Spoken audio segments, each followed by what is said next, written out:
الحمد لله وحده لا شريك له والصلاة والسلام على محمد لا نبي بعده ولا رسالة بعد رسالتي ولا نبوة بعد نبوتي ولا كتاب بعد كتابي ولا شريعة بعد شريعتي ولا معصوم بعد اسمتي ولا سنة بعد سنتي ولا أمة بعد أمتي فقد قال الله تبارك وتعالى يا أيها الذين آمنوا توبوا إلى الله توبة نصوحا وقال تعالى إن الله يحب التوابين ويحب المتطهرين وقال النبي صلى الله عليه وسلم كل بني آدم خطاؤون وخير الخطاؤون التوابون المستغفرون أو كما قال عليه الصلاة والسلام۔ میرے محترم بزرگوں اور عزیز ساتھیوں، اللہ جل جلالہ وعم نوالہ دنیا کے اندر جو انسانوں کو بھیجتا ہے اس کا ایک مقصد ہوتا ہے کہ ہر انسان میرے حکم اور میرے نبی صلی اللہ علیہ وسلم کے طریقے پر زندگی گزار کے آئے تو میرے پاس آنے کے بعد میں اس کا اعزاز و اکرام کروں، میں اس سے خود پوچھوں کہ تیری رضا کیا ہے، کہ تو مجھ سے کس چیز سے راضی ہو سکتا ہے۔ دنیا میں بھیج دیا اس نے، طرح طرح کے لوازمات پیچھے لگا دیے، صبح ہوتی ہے شام ہوتی ہے، انسان کو خود کی بھی حفاظت کرنا ہے، بچوں کی بھی کفالت کرنا ہے، کچھ غلطیاں بھی ہوں گی سرزد، کچھ گناہ بھی ہوں گے۔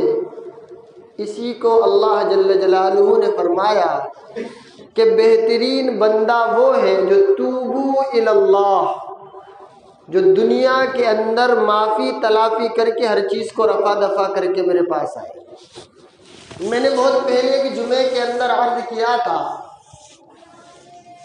کہ انسان جب دنیا کے اندر آتا ہے تو اس کے 3 رجسٹر بنائے جاتے ہیں۔ اللہ کے یہاں 3 رجسٹر ہوتے ہیں انسان کے گناہ کے۔ ایک تو وہ جن کی معافی اللہ نے صاف طور پر انکار کر دیا کہ مجھے معاف ہی نہیں کرنا، اور اللہ نے قرآن میں حکم ہی نہیں کیا بلکہ نبی کو بھی تاکید کر دی کہ آپ کتنا بھی ان کے لیے توبہ اور استغفار کر لو، ان اللہ لا یغفر ان یشرک بہ، کوئی آرگیومنٹ نہیں، فی ناری جہنم، جو بغیر ایمان کے میرے پاس آئے گا اس کے لیے میرے پاس ایک ہی اصول ہے۔ اب ایک معاملہ ہے انسان کا انسان کے ساتھ، اور ایک معاملہ ہے انسان کا اور اللہ کا۔ حضرت موسیٰ علیہ السلام اللہ سے عرض کیا کہ یا اللہ، جب کوئی نیک بندہ تجھے پکارتا ہے تو تو کیا کہتا ہے؟ اللہ نے کہا قال، میں کہتا ہوں لبیک۔ اور کوئی زاہد پکارتا ہے کہ میں کہتا ہوں لبیک۔ کہ جب کوئی روزے دار پکارتا ہے کہ میں کہتا ہوں لبیک۔ کہ جب کوئی گنہگار پکارتا ہے تو آپ کیا کہتے ہیں؟ اللہ فرماتا ہے قال لبیک لبیک لبیک، کہ موسیٰ میں اس کا ایک نہیں، 2 نہیں، 3 بار استقبال کرتا ہوں۔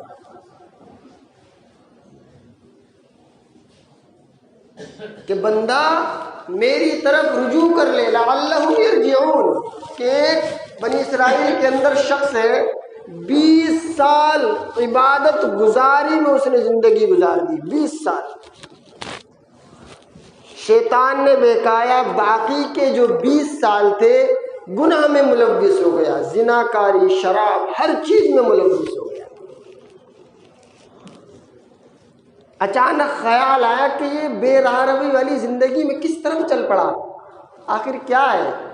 2 رکعت پڑھی، اللہ کے حضور توبہ کی اور اللہ سے گفتگو کی کہ یا اللہ میں نے اتنے گناہ کیے اور کوئی کام ایسا نہیں تھا جو تیری مرضی کے خلاف میں نے نہیں کیا، کیا تو مجھے معاف کر دے گا؟ آواز آئی کیوں نہیں؟ آواز آئی کیوں نہیں کہ میری رحمت میرے غضب پر غالب ہے؟ تو بتانا مقصود یہ ہے کہ ایک معاملہ تو وہ جو اللہ کا اور بندے کا ہے، انسان نماز نہیں پڑھتا ہے، مال کے ہونے کے باوجود حج نہ کرے، زکوٰۃ نہ دے، صدقہ نہ دے، خیرات نہ کرے، یہ اللہ کا اور اس کا معاملہ ہے۔ اور ایک معاملہ ہے انسان کا انسان کے ساتھ، مثلا کسی پر الزام لگا دیا کہ چور ہے، کسی پر الزام لگا دیا کہ یہ زناکار ہے، یا یہ جوا کھیلتا ہے، یا یہ شراب پیتا ہے۔ نبی صلی اللہ علیہ وسلم نے ہر چیز کی ہمیں تعلیم دی کہ آپ کو زنا کی گواہی کب دینی ہے، آپ کو چوری کی گواہی کب دینی ہے، آپ کو غیبت کس درجے میں جائز ہے۔ آپ تو ماشاءاللہ امام صاحب کو نہیں چھوڑتے ہو، اغیار کی تو بات ہی مت کرو۔ امام صاحب پسے پردہ اس منظر کو آپ نہیں جانو گے کہ فلاں جگہ امام صاحب گئے تھے، کیوں گئے تھے؟ ارے ہو سکتا ہے بھیجنے والے آپ ہو، پوچھ لو آ کر کے کہ بھئی فلاں جگہ آپ کھڑے تھے، کیوں کھڑے تھے؟ ہو سکتا ہے اس جگہ کھڑے رہنے کی وجہ تسمیہ آپ ہو۔ ایک آدمی اپنے طریقے سے، اپنے طور سے ایک چیز کو گھڑ لیتا ہے لیکن اس کے پس منظر کو نہیں جانتا۔ غیبت جو اشد من الغنا، اشد من الزنا کا جو لفظ ہے وہ ایسے ہی نہیں ہے کہ غیبت زنا سے زیادہ سنگین، جو اللہ کے رسول صلی اللہ علیہ وسلم نے فرمایا، یہ میں نے اس حدیث کو ریسرچ کرنے کے بعد سمجھا کہ کتنے تعلقات بگڑ جاتے ہیں، کتنے گھر خراب ہو جاتے ہیں۔ اس لیے اللہ کے رسول نے غیبت کو زنا سے زیادہ شدید بتایا۔ ایک آدمی شراب پیتا ہے، آپ کو کیا ضرورت ہے بھائی امام صاحب فلاں آدمی شراب پیتا ہے؟ ارے امام صاحب تھوڑے پیتے ہیں، جو پیتا ہے بھائی اس کی اصلاح کر، اس سے کہ بھائی آپ کیوں شراب پیتے ہیں؟ اینی ریزن بتائیے تو صحیح، کندھے پر ہاتھ رکھیے، کیا تکلیف ہے؟ آپ شراب کیوں پیتے ہیں؟ قرآن نے شراب کو ام الخبائث کہا ہے، آپ شراب پیتے ہیں۔ شراب پینے کے بعد تو اللہ کے رسول نے فرمایا کہ انسان بیوی اور بیٹی میں تمیز کرنا بند کر دیتا ہے۔ آپ ایسی غلیظ چیز کو کیوں ہاتھ لگاتے ہیں؟ آپ اس کے کندھے پہ ہاتھ تو رکھیے۔ مجھ سے اس سے کہنے سے آپ تو غیبت میں ملوث ہو رہے ہیں۔ غیبت ایک قرض ہے، آپ جب تک سامنے والے سے معافی نہیں مانگ لیں گے تب تک آپ کے نامہ اعمال میں وہ جو کی تو لکھی رہے گی۔ اس کا بزرگوں نے، علماء کرام نے حل بتایا ہے کہ انسان اگر کسی کے تعلق سے غیبت کر لے، اگر ہمت رکھتا ہے، طاقت رکھتا ہے، آخرت کو مد نظر رکھتے ہوئے، تو فیس ٹو فیس جا کر کے اس سے بات کرے اور وہ بات یاد نہ دلائے، کہے کہ آپ کے تعلق سے میرے اوپر ایک قرض ہے، آپ اگر معاف کر دیں گے تو میں اس قرض سے، میرے ذمے سے وہ قرض ساقط ہو جائے گا۔ وہاں اشرف علی تھانوی رحمۃ اللہ علیہ نے ایک بات لکھی ہے، اپنے ملفوظات میں ان کے لکھا ہے کہ اگر آدمی اس کی بھی طاقت نہیں رکھتا ہے کہ بھئی اس کے چہرے کو فیس کر سکے، اتنی زیادہ اس کی غیبت چغل خوریاں کر دی ہیں آدمی نے، تو ایک پیپر پہ لکھ کر کے اس کو دے دے کہ بھئی آپ تنہائی میں اس کو پڑھ لینا، اور معافی تلافی کر لے۔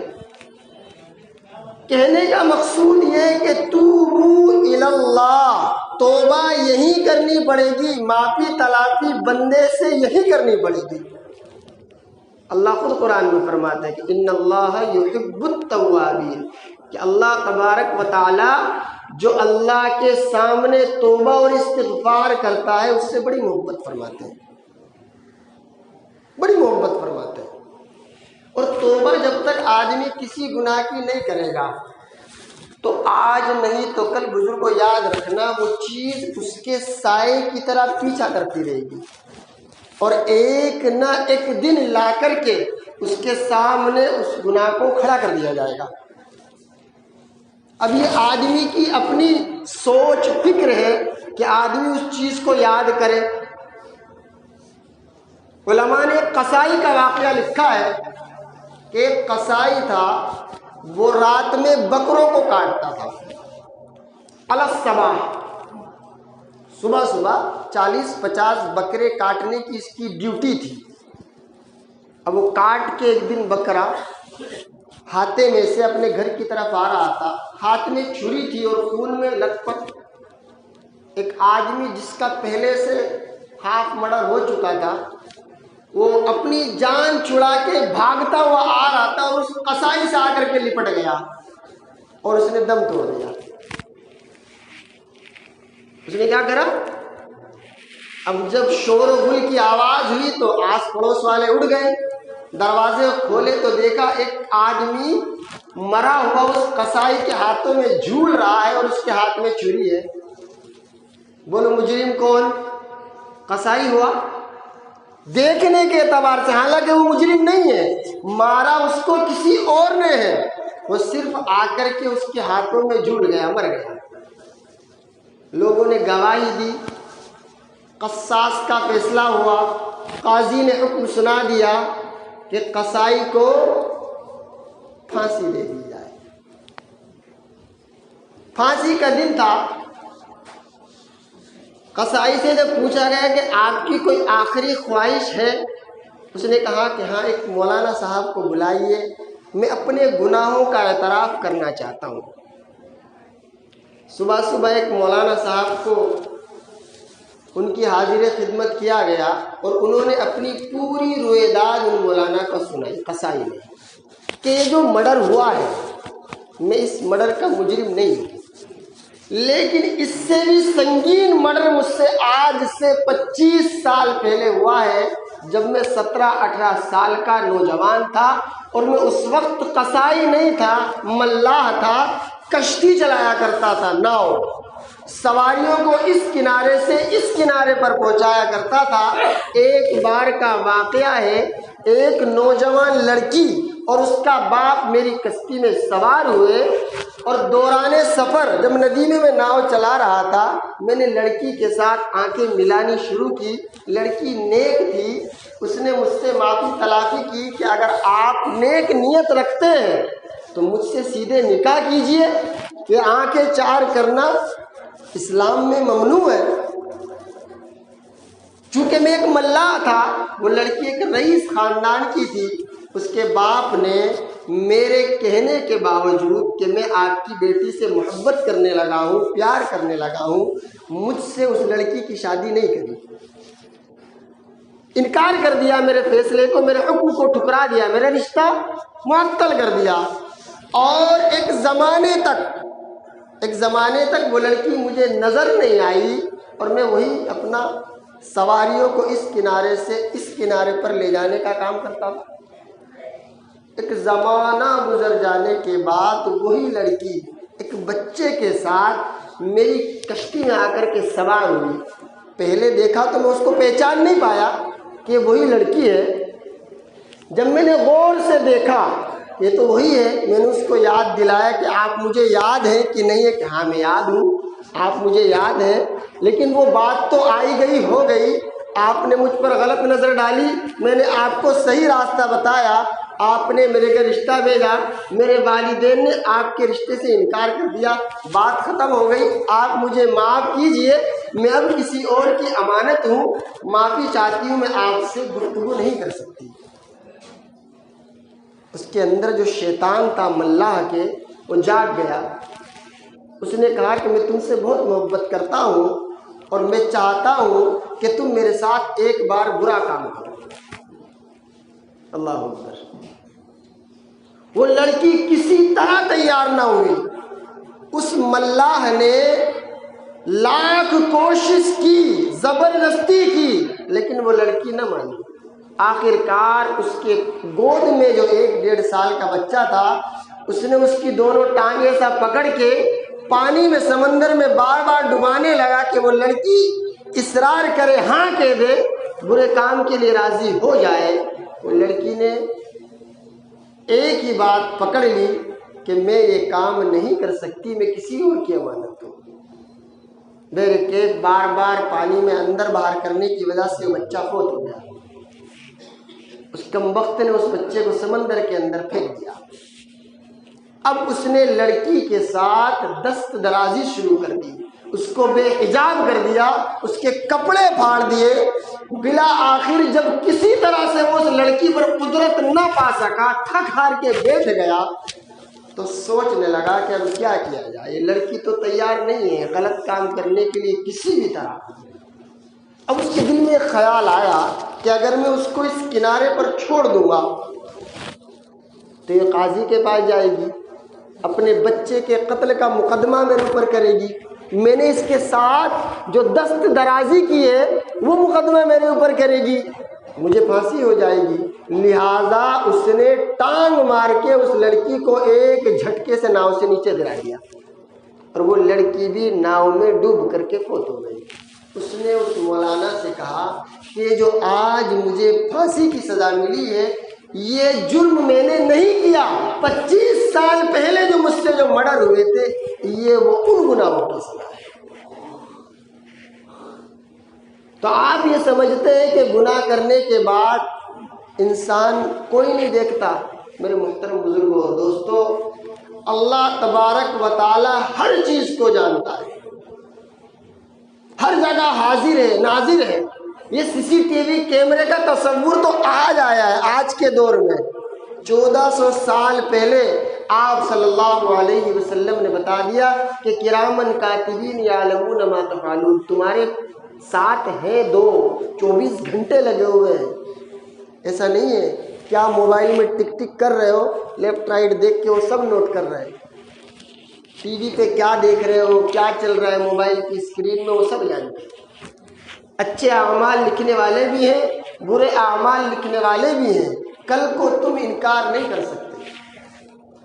تمام تر اچھائیاں، تمام تر برائیاں ایک کتابی شکل میں تمہارے ہاتھ میں پکڑا دی جائیں گی. اقرا کتابک کفا بنفسک اليوم علیک حسیبا.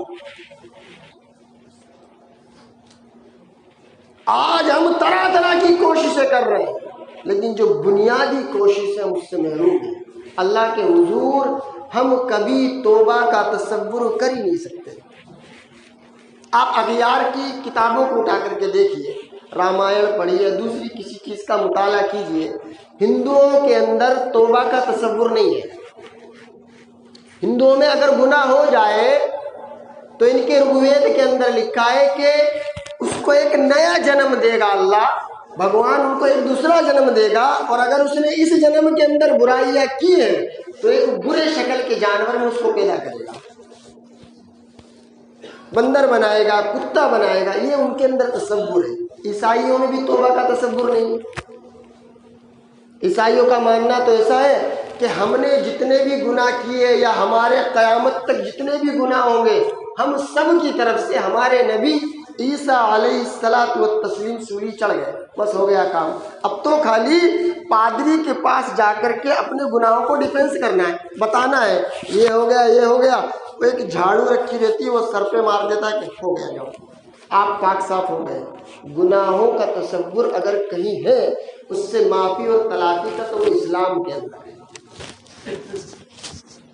حضرت حبیب بن حارث اللہ کے رسول صلی اللہ علیہ وسلم کے صحابی ہیں. اللہ کے رسول کی خدمت میں حاضر ہوتے ہیں کہ یا اللہ کے رسول صلی اللہ علیہ وسلم، میں گناہ کرتا ہوں، اللہ کے رسول نے فرمایا کہ ٹھیک ہے آپ استغفار کریے، توبہ کریے۔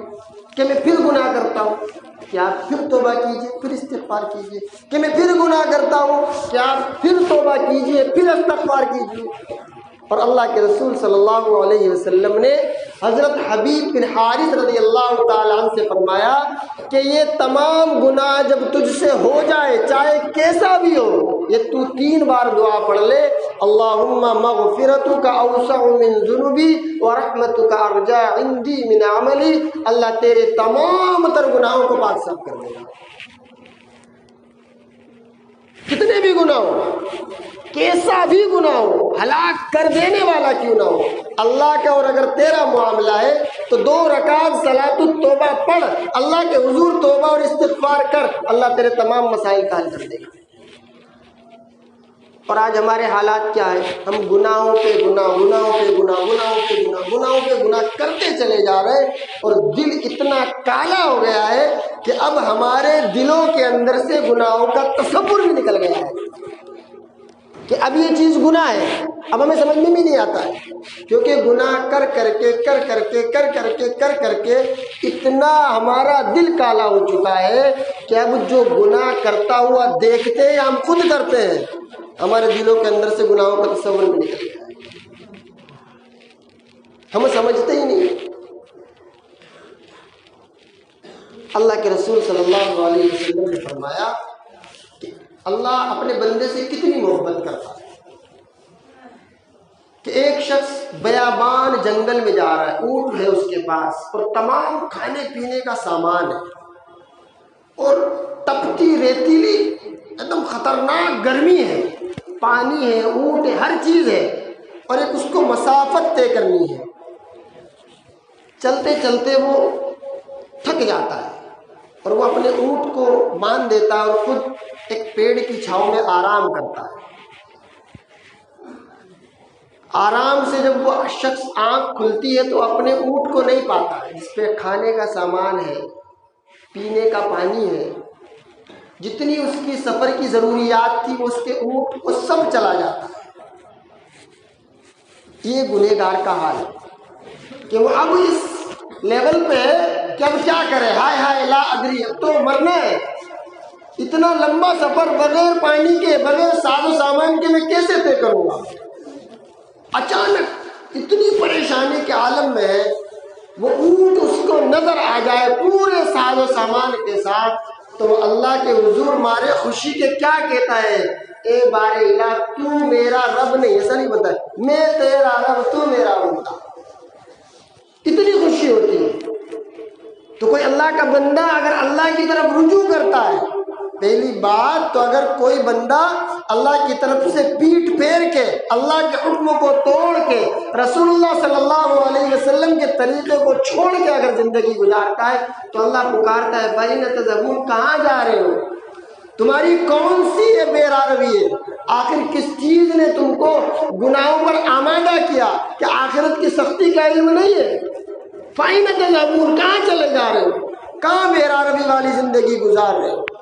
اور اگر میرے محترم بزرگوں اور دوستوں وہ انسان کو عقل سلیم اللہ دے دے، وہ اللہ کی طرف اگر گناہوں سے رجوع کر لے تو اللہ میرے محترم بزرگوں اور دوستوں ایک ہاتھ نہیں 3 بار اس کا استقبال فرماتے ہیں۔ آج ہم اپنی پریشانی کے اسباب کو تلاشی نہیں کرتے۔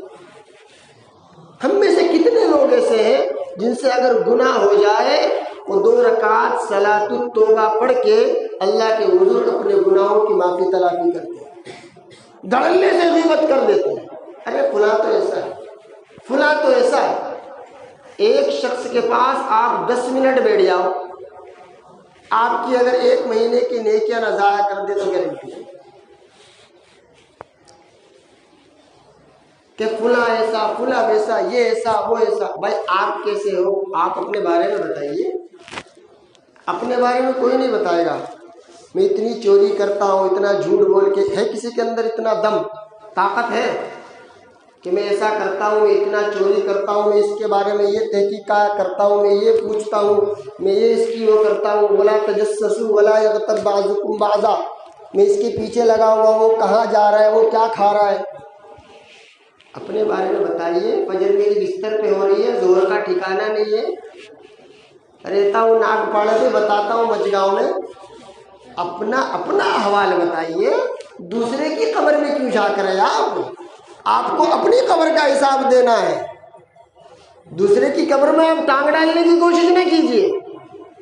وَلَا تَكْسِبُ كُلُّ نَفْسٍ إِلَّا عَلَيْهَا وَلَا تَزِرُ وَازِرَةٌ وِزْرَ أُخْرَىٰ۔ کل قیامت کے دن اللہ باپ سے نہیں پوچھے گا بیٹے نے کیا کیا، بیٹے سے نہیں پوچھے گا باپ نے کیا کیا، باپ اپنے کیے کا ذمہ دار ہے، بیٹا اپنے کیے کا ذمہ دار ہے، اور تجھے تو سارے محلے کی پڑی ہے، اپنی خبر نہیں ہے، سارے محلے کی خبر ہے کہ فلاں نماز نہیں پڑھتا ہے، فلاں 3 دن نہیں جا رہے، فلاں 40 دن نہیں جا رہے، فلاں کو تو مسجد میں دیکھے ہوئے زمانہ ہو گیا۔ ارے میرے بھائی اپنی بھی تو کچھ بات سناؤ، اتنی طاقت رکھیے میرے محترم بزرگوں اور دوستو۔ اللہ جو ہے انسان کے ہر کیے کا حساب لے گا، یہ نہیں پوچھے گا پڑوسی نے فجر پڑھی کہ نہیں پڑھی، یہ نہیں پوچھے گا پڑوسی نے حج کیا کہ نہیں کیا، یہ نہیں پوچھے گا، یہ پوچھے گا کہ آپ نماز میں موجود کیوں نہیں تھے، اس کا جواب دیجیے۔ آپ سے اپنی نماز کا حساب لیا جائے گا۔ آج ہم جو پریشانی کے عالم میں ہیں، اس کی ایک سب سے بڑی بنیادی وجہ یہی ہے کہ ہم گناہوں پہ گناہ کرتے ہیں، گناہوں پہ گناہ کرتے ہیں، اللہ معافی کی توفیق نہیں دیتا۔ ایک چھوٹی سی دعا ہے، اللہ کے رسول نے سکھائی ہے، عمل میں لائے میرے محترم بزرگوں اور دوستوں، اٹھتے بیٹھتے چلتے پھرتے اس دعا کو پڑھتے رہے۔ اللہ کے رسول نے فرمایا، میں نے خطبے کے اندر حدیث پڑھی، کل بنی آدم خطاؤون، کہ جتنی اولاد آدم ہے ساری کی ساری خطا کار ہے، ہر ایک سے خطا ہو جاتی ہے، صحابہ سے ہوئی، انبیاء سے ہوئی، لیکن اللہ کے رسول نے فرمایا وَخَيْرُ الْخَطَّاؤُونَ التَّوَّابُونَ الْمُسْتَغْفِرُونَ، کہ بہترین خطا کرنے والا، بہترین گناہ کرنے والا، اچھا گنہگار کون ہے؟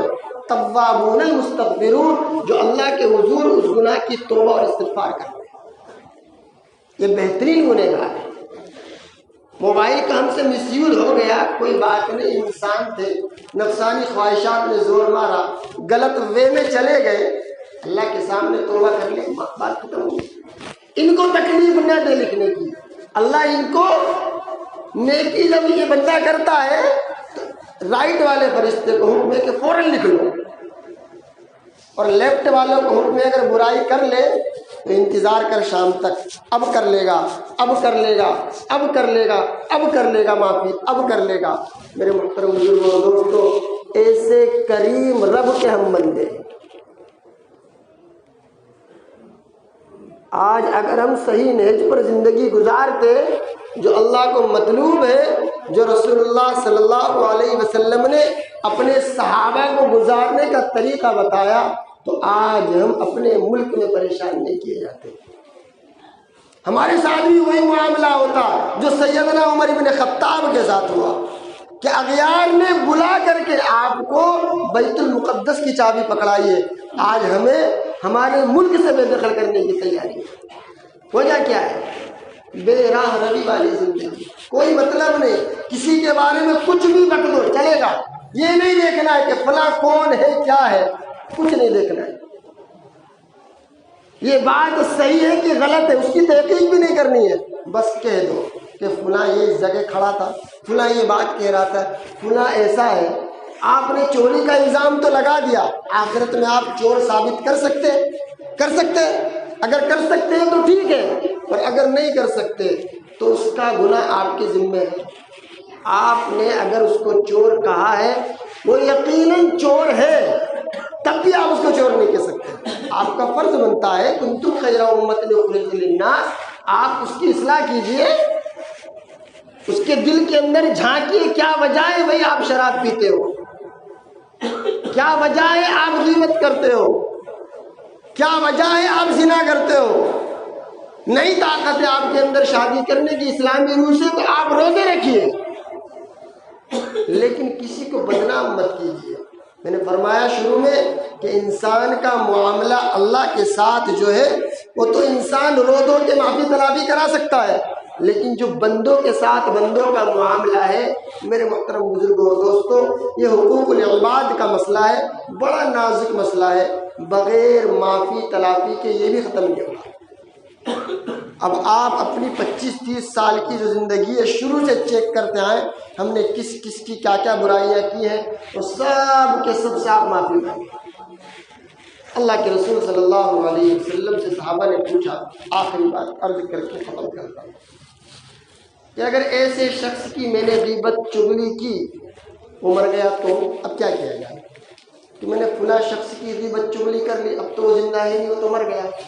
اللہ کے رسول صلی اللہ علیہ وسلم قربان جائیے کہ تو شفیق نبی ہم کو دیا اللہ نے اس کا بھی طریقہ بتایا کہ آپ اس شخص کا نام لے کر کے توبہ اور استغفار کیجیے، آپ اس شخص کی طرف سے توبہ کیجیے، اللہ کے حضور استغفار کیجیے، ایک میعاد مقرر کر لیجیے کہ روزانہ جس شخص کی میں نے غیبت کی تھی موت تک میں اس شخص کے لیے استغفار کرتا رہوں گا، اللہ آپ کے اس گناہ کو زائل فرما دے گا۔ دعا کریں میرے محترم بزرگوں اور دوستوں، بڑا مختصر وقت ہوتا ہے، بات مکمل نہیں ہو پاتی ہے، اللہ ہم تمام کو جو ہے کہنے سننے سے زیادہ عمل کی توفیق عطا فرمائے۔ دعاؤں کا بھی ہم اہتمام کریں، ملک کے حالات بہت نازک ہیں، بہت خراب ہیں، اسی کے تعلق سے ایک دھرنا دیا گیا ہے YMC گراؤنڈ میں۔ ہم کوشش کریں اپنی ماؤں اور بہنوں کو، یہ صرف مستورات کا پروٹیسٹ ہے، اس کے اندر آپ لوگ جو ہے پردے کے ساتھ اپنی ماؤں بہنوں کو اس پروٹیسٹ کے اندر بھیجیں کہ شاہین باغ دلی کے اندر جو پروٹیسٹ ہو رہا ہے اس کی حمایت میں ہماری ماؤں بہنوں نے YMC گراؤنڈ کے اندر آج شام 6 بجے سے رکھا ہے۔ مسئلہ سب کا ہے، ہر مسلمان کا ہے، تھوڑی بہت ہر ایک کو اپنی طرف سے کچھ نہ کچھ قربانی دینی چاہیے۔ اگر پروٹیسٹ میں نہیں جا سکتے تو جو کر رہے ہیں ان کے لیے دعا کریں، روزے رکھیں، اللہ سے گڑ گڑائیں، اللہ دینے والا ہے۔ بزرگوں دوستو، اللہ کے علاوہ ان تمام مسائل کو کوئی بھی حل نہیں کر سکتا، چاہے وقت کا فرعون آ جائے، وقت کا شداد حامان کوئی بھی آ جائے، تمہیں اگر چھٹکارا کوئی دلا سکتا ہے تو وہ رب کریم کی ذات ہے، صرف اور صرف رب کی ذات ہے۔ سارے کے سارے مل کر کے اس رب کے حضور سجدہ ریز ہو جاؤ، یہ NRC کیا، یہ CA کیا، اللہ تمام کو ایسے دھو دے گا، ایسے صاف کر دے گا جیسے میرے محترم بزرگوں اور دوستو دودھ کے اندر اگر مکھی گر جائے تو ہم نکال کے پھینک دیتے ہیں۔ دعا کریں میرے محترم بزرگوں اور دوستو، اللہ تعالی ہم تمام کو عمل کی توفیق عطا فرمائے، آمین ثم آمین، وآخر دعوانا الحمدللہ۔